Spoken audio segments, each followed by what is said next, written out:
Hola, buen día. Vamos a continuar con el tema de fisiopatología del sistema nervioso. El sistema nervioso, como ustedes saben, es un sistema que tiene múltiples funciones. Podemos encontrar varias divisiones del sistema nervioso como sistema nervioso simpático, parasimpático, el cual pues se encarga de mantener un equilibrio entre las funciones digestivas, pulmonares, reproductivas, etc. Y el sistema nervioso también se puede dividir entre sistema nervioso periférico y sistema nervioso central. El sistema nervioso periférico básicamente es aquel que está formado por los nervios que se encuentran en la periferia corporal recopilando estímulos para llevarlos al sistema nervioso central, el cual va a ser el efector de la interpretación y la respuesta. Entonces, ¿cuáles serían? Dándole un panorama obviamente simple y general, porque para hacerse experto en el sistema nervioso habría que estudiar neurología y es una especialidad que dura años su estudio. De una manera muy simple abordándolo, las patologías más incidentes que se tienen en el sistema nervioso serían las demencias. ¿Qué es una demencia? En el caso del sistema nervioso central, la demencia es una de las principales afecciones y se caracteriza por las pérdidas de las funciones cognitivas debido a alguna lesión o desorden. Las demencias son incidentes especialmente en individuos mayores de 65 años y son poco frecuentes en personas jóvenes. Pero el panorama tiende a cambiar un poco. Más adelante vamos a ver por qué. Las demencias se dividen en dos tipos: demencias degenerativas o primarias y demencias secundarias. ¿Qué son las demencias primarias? Las demencias primarias son aquellas que se dan por degeneración, ya sea hereditaria, por la edad, etc. Y entre ellas tenemos patologías como el Alzheimer, la demencia frontotemporal, el síndrome de demencia Parkinson y la enfermedad de Huntington. ¿A qué se refiere con que estas demencias primarias sean degenerativas? Por ejemplo, si nosotros vemos esta imagen referente al Alzheimer, pues vamos a ver que la pérdida de memoria gradual que se da, en este caso en el Alzheimer, se da por una atrofia en la zona ahí cortical neuronal.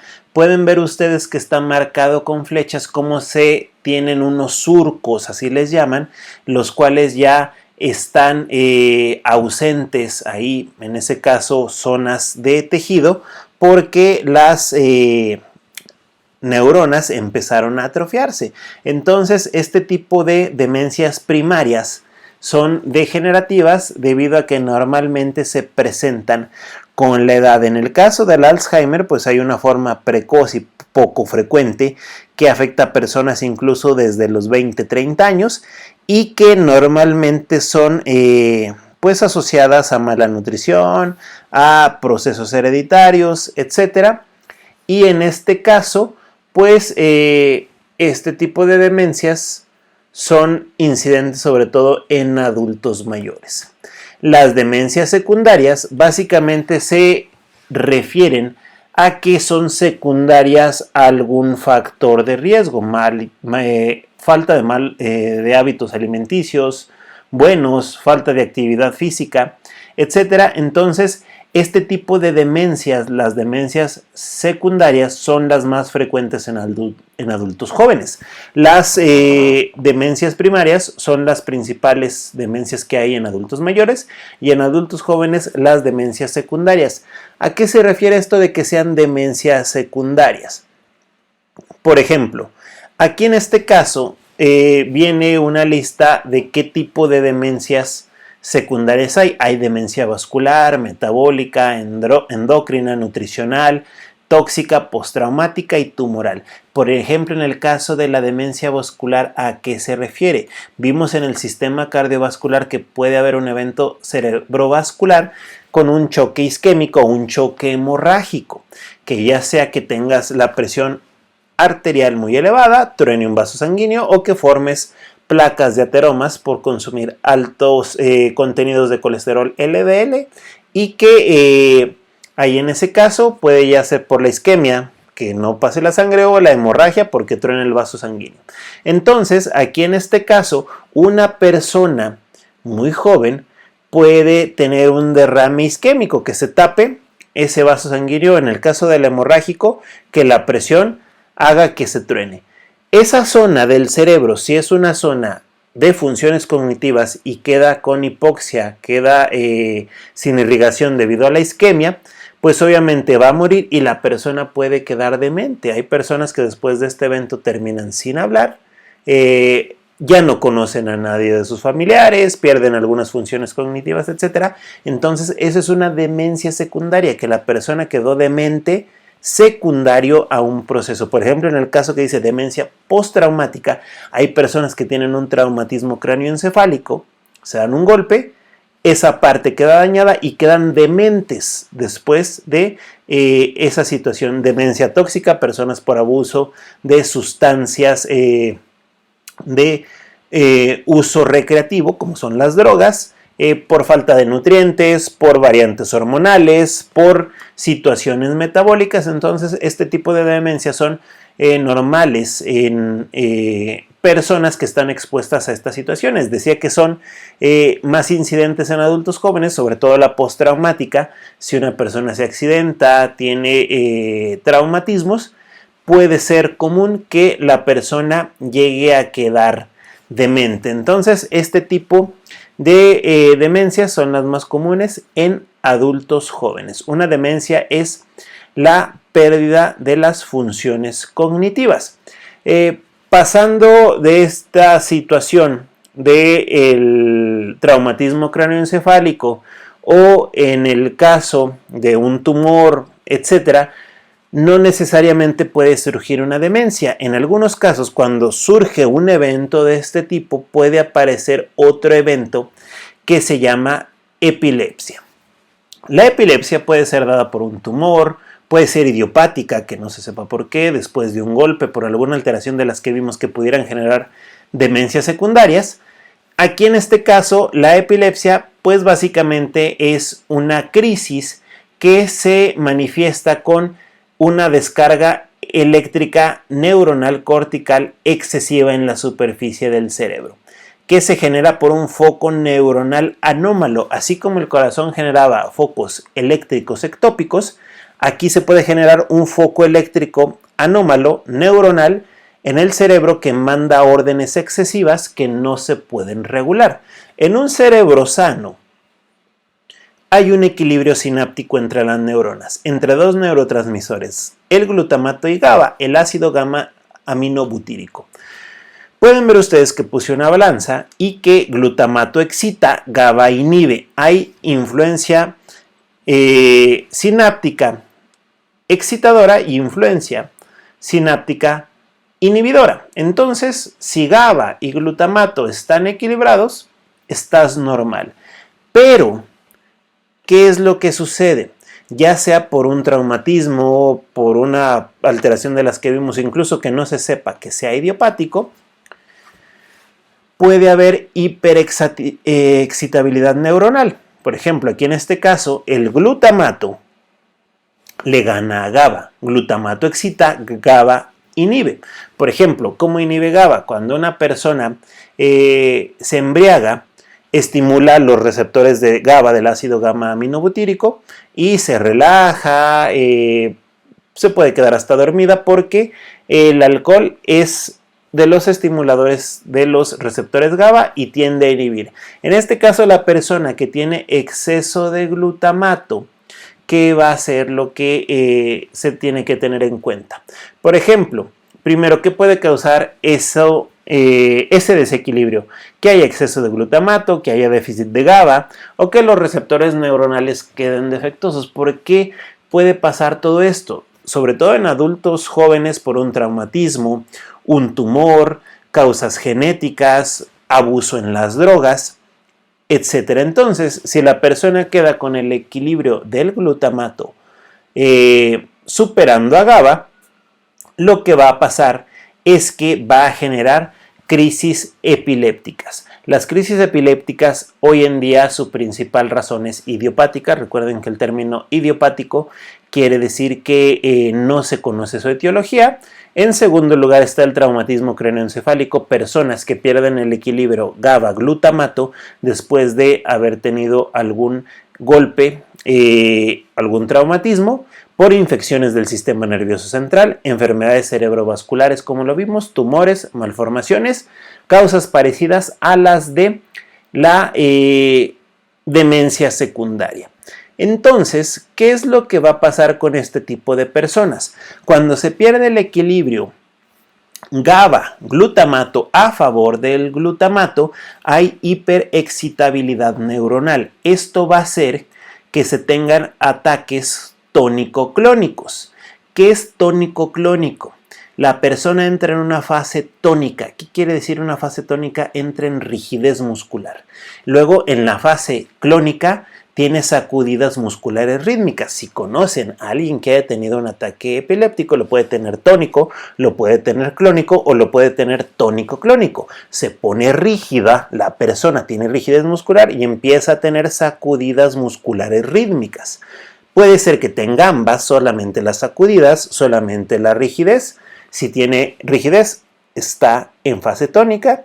Si tiene sacudidas musculares rítmicas, está en fase clónica. Si tiene ambas, estará en fase tónica clónica. Las personas cuando entran en fase tónica clónica o tónica y clónica nada más, normalmente tienden a perder la conciencia y a tener una crisis de ausencia, que las personas se pierden de su razonamiento cognitivo y tienden a desmayarse. Entonces, probablemente conozcan a alguien que tiene signos y síntomas de epilepsia como son estos y que sea derivado de un tumor, de un golpe o que simplemente sea idiopático.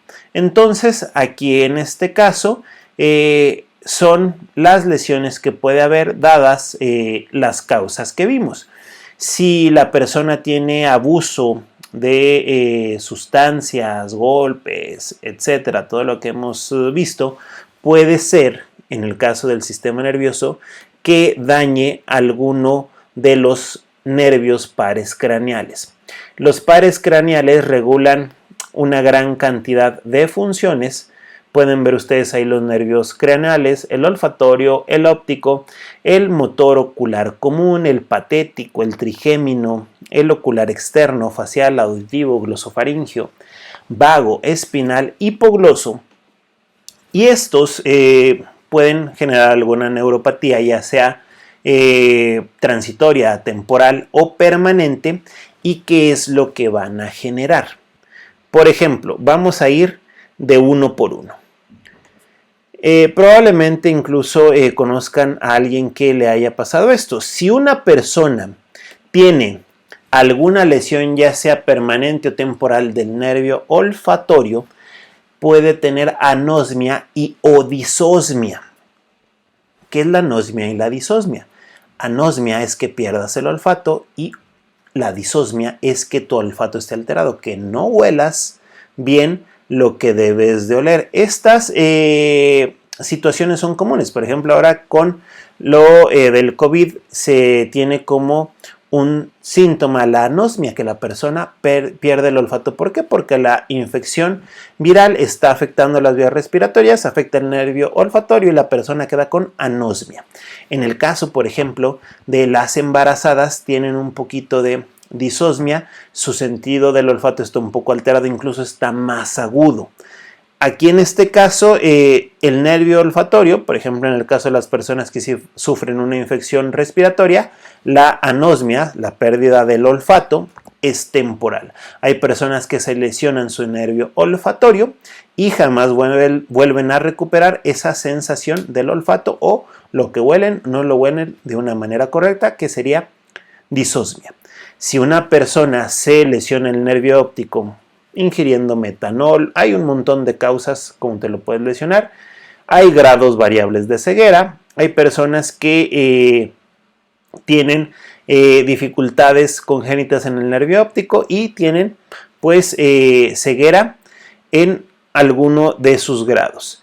Si la persona tiene dañado ya sea el nervio ocular común o el patético, que es el número 4, pueden generar estrabismo, anisocoria y diplopia. Esto también es para el nervio motor ocular externo. En el caso del estrabismo, pues es que la persona esté, como se le conoce coloquialmente, visco, con la mirada desviada. La anisocoria es que haya asimetría en el diámetro de las pupilas, una más grande que otra, sin causa aparente más que el daño de cualquiera de los tres nervios, del ocular común, patético o el motor ocular externo, y la diplopía, que la persona vea doble. Entonces, aquí en este caso, pues pueden ver ustedes que lesionar cualquiera de esos va a ocasionar eso. Si la persona, en este caso, pues tiene una lesión en el trigémino, pues va a generar lo que se llama la neuralgia del trigémino, que es un dolor facial que, pues en este caso, se va a dar cuando la persona tiene ese dolor ahí en el nervio trigémino y que probablemente ustedes lo hayan sentido. Sobre todo porque es un padecimiento común en las personas que se estresan demasiado, a eso me refiero. Entonces, aquí en este caso, si pasamos a la siguiente sección de los pares craneales, pues existe el facial, que genera parálisis facial. Es prácticamente una de las lesiones de los pares craneales más común. Pudieran ustedes conocer a alguien con parálisis facial, lo vamos a abordar un poquito más adelante. Si te dañas el nervio auditivo, tendrás hipoacusia o vértigo. Si una persona se daña el nervio glosofaringeo, pues puede tener desviada la úvula y o el paladar. En este caso sucede lo mismo si se daña el nervio vago. Si la persona se daña el nervio espinal, pues va a tener parálisis, va a quedar paralítica. Si se daña el hipogloso, pues va a tener dificultades de la deglución. Lo que normalmente es más común en nuestra zona, lo que es más incidente, es el daño del nervio facial del número 7. Entonces, la parálisis facial puede ser idiopática, de manera congénita, porque tu nervio ya venga un poquito defectuoso. Lo más común es que sea por el síndrome de Ramsay-Hunt, que es derivado de una infección por herpes zóster. El herpes zóster, cuando te genera la enfermedad infecciosa, daña el nervio facial y genera parálisis facial. Puede ser por un tumor, puede ser isquémica por falta de aporte sanguíneo, desmielizante, que se acabe la mielina en ese nervio, o derivada de un accidente cerebrovascular. A las personas, como ya habíamos comentado, que les da un accidente cerebrovascular, quedan con una parte del rostro paralizada. Entonces, aquí en este caso pudieran ustedes escuchar muchas etiologías. Estas son las comprobadas. Pueden ustedes tal vez escuchar que una persona le dio un aire y que quedó con parálisis facial por cambios de temperatura, etcétera, pero normalmente lo más común es que sea por el síndrome de Ramsay-Hunt, que sea por una infección de herpes zóster o de nivel idiopático, que es propio de esa persona y esa persona ya iba a sufrir ese evento. Entonces, este tipo de patologías nerviosas de los nervios craneales, sobre todo la parálisis facial, puede ser transitoria, temporal o en algunos casos es permanente. Estas son las más comunes que hay, y en el caso del sistema nervioso nosotros debemos recordar lo siguiente: el sistema nervioso en sus divisiones, el sistema nervioso central se encuentra protegido en cuanto a sus pares craneales, el cerebro, etcétera, por algo que se llama barrera hematoencefálica. Cuando una persona tiene algún agente infeccioso que lo lleva a una enfermedad infecciosa, normalmente no afectará al sistema nervioso central porque la barrera hematoencefálica no deja pasar a los agentes patógenos. Existe una situación en la que la barrera hematoencefálica no protege de manera adecuada a la persona y se termina infectando el sistema nervioso central. En este caso, cuando se termina infectando el sistema nervioso central, la persona entra en un proceso que se llama meningitis. La meningitis es la inflamación, en el caso del sistema nervioso central, de las capas meningias y puede deberse, como dice ahí, a agentes infecciosos, infiltración neoplásica, y en este caso es una de las infecciones más agresivas para el cuerpo humano porque la barrera hematoencefálica está diseñada con el fin de que esto no suceda. Si existe una falla, ya sea por un traumatismo, por una tumoración, etc., es una infección que normalmente tiene consecuencias fatales.